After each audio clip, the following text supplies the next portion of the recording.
नमस्कार, मैं हूं आलोक वर्मा और आप देख रहे हैं इंडिया विस्तार।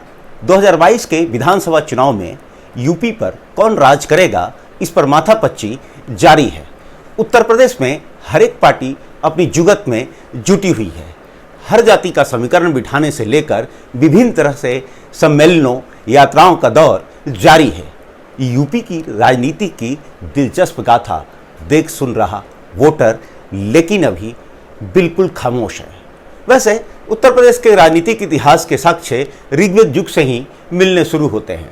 शुरुआत में आर्य सभ्यता का क्षेत्र सप्त सिंधु नदी था। बाद में गंगा और सरस्वती के मैदानों में कुरु, कोसल, पांचाल और काशी राज्यों का उदय हुआ। ये क्षेत्र वैदिक सभ्यता के प्रमुख केंद्र बने। 6ठी सदी में गुप्त युग के पतन के बाद कन्नौज और थानेश्वर शक्ति के नए केंद्र बनकर उभरे। इसके राजा हर्षवर्धन के अधीन उत्तर भारत का एक बड़ा साम्राज्य था। हर्ष के समय में ही चीनी यात्री ह्वेनसांग भारत आया था। हर्ष की मृत्यु के बाद उत्तर भारत पर वर्चस्व की लड़ाई में अंतिम रूप से गुर्जर प्रतिहार वंश विजयी रहा। 9वीं-10वीं सदी में उनका वर्चस्व बना रहा। 1018-19 में महमूद गजनवी ने उनको पराजित कर दिया। इसके बाद इस क्षेत्र में गहरवार वंश का प्रभुत्व रहा। इस वंश के राजा जयचंद ने पृथ्वीराज चौहान के खिलाफ महमूद गौरी का साथ दिया। लिहाजा 1192 ईस्वी में महमूद गौरी ने पृथ्वीराज को पराजित किया और 1193 ईस्वी में जयचंद को हराकर उसकी हत्या कर दी। 1203 में चंदेल वंश के राजा और परमल को गौरी के सहयोगी कुतुबुद्दीन ऐबक ने हरा दिया। यह तो हुई प्राचीन इतिहास की बात, पुरानी बात, बहुत पुरानी बात। नए इतिहास में आते हैं। यूपी ने पिछले 55 साल में राजनीति के कई उतार चढ़ाव देखे हैं। यूपी के राजनीतिक इतिहास में साल 1967 काफ़ी अहम रहा।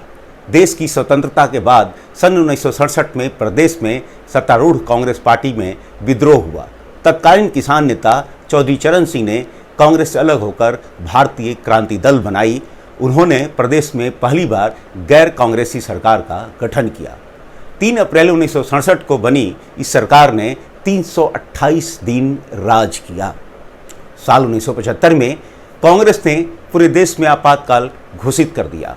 1967 में चौधरी चरण सिंह के अलग होने के बाद दोबारा सत्ता में आई कांग्रेस को आज़ादी के 3 दशक बाद साल 1977 में यूपी में हार का सामना करना पड़ा। इस पर जनता पार्टी के राम नरेश यादव ने यूपी में सरकार बनाई। इसके बाद आता है 1984 का दौर।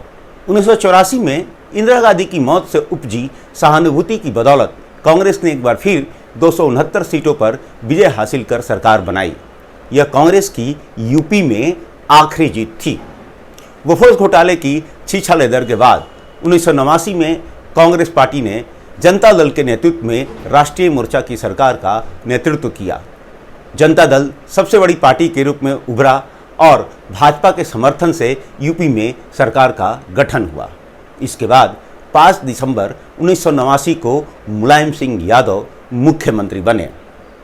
1990 में अयोध्या में विवादित ढांचा और कार्यकर्ताओं पर गोलीबारी के विरोध में भाजपा ने मुलायम सरकार से समर्थन वापस लिया, जिसके बाद मुलायम को कांग्रेस ने समर्थन दिया। 1991 में हुए चुनाव में भाजपा को जीत तो मिली और कल्याण सिंह की सरकार भी बन गई। लेकिन विवादित ढांचा गिरने के बाद 1992 में कल्याण सरकार बर्खास्त कर दी गई। इसके बाद मुलायम कांसीराम का गठबंधन हुआ। 1993 में हुए चुनावों में पिछड़े दलितों और मुसलमानों के नाम पर नई सरकार बनी और बसपा के सहयोग से 4 दिसंबर 1993 को मुलायम सिंह एक बार फिर मुख्यमंत्री बन गए। सनसनीखेज गेस्ट हाउस कांड, जिसमें मायावती की जान लेने की कोशिश हुई थी, के बाद सपा बसपा गठबंधन टूट गया। 3 जून 1995 को भाजपा के सहयोग से मायावती सूबे की पहली मुख्यमंत्री बनी, सूबे की पहली महिला मुख्यमंत्री बनी। मार्च 1997 में बसपा भाजपा ने नए राजनीतिक प्रयोग का सूत्रपात किया। एक ऐसा गठबंधन बना जिसमें दोनों पार्टियां बारी बारी से सीएम बनने पर राजी हो गई थीं। 6 महीने बाद भाजपा का और 6 महीने बाद बसपा की सीएम बनाए जाने पर करार हुआ। रोटेशन की इस डील में मायावती 6 माह मुख्यमंत्री बनने के बाद हट गई और इसके बाद कल्याण सिंह की सरकार बन गई, मगर मायावती ने 2 महीने में ही समर्थन वापस ले लिया। 21 फरवरी 1998 को जगदम्बिका पाल मुख्यमंत्री बने। उनके पास मुलायम और मायावती दोनों का समर्थन था, मगर हाई कोर्ट ने 48 घंटे में ही कल्याण सरकार को बहाल करने का आदेश दे दिया। 23 फरवरी वह दिन था जब कल्याण और जगदम्बिका पाल दोनों सचिवालय में बैठकर मुख्यमंत्री होने का दावा कर रहे थे। 2003 में मायावती की तीसरी बार सरकार बनी, मगर भाजपा ने समर्थन वापस ले लिया, जिसके बाद मुलायम सिंह यादव ने अल्पमत की सरकार बनाई। 2007 तक ये अनिश्चितता का दौर जारी रहा। 2007 में 22 साल से चल रहा यह अनिश्चितता का दौर खत्म हुआ और मायावती का ब्राह्मण कार्ड सफल रहा। मायावती की पार्टी बसपा ने 206 सीटों के साथ पूर्ण बहुमत की सरकार यूपी में बनाई। 2012 में यह दौर जारी रहा और मुलायम सिंह यादव के बेटे अखिलेश ने बहुमत की सरकार बनाई। 2017 में भारतीय जनता पार्टी ने 325 सीटों के साथ प्रचंड बहुमत की सरकार बनाई और अब 2022 आने वाला है। ऐसे में जो उठापटक चल रहा है, जो चीज़ें चल रही हैं, ये सोचने वाली बात होगी कि क्या यूपी पिछले 10 सालों से निश्चित सरकार का दौर रिपीट करेगी या सियासतदारों के चंगुल में फंसकर यूपी में फिर कोई नया गुल खिलेगा।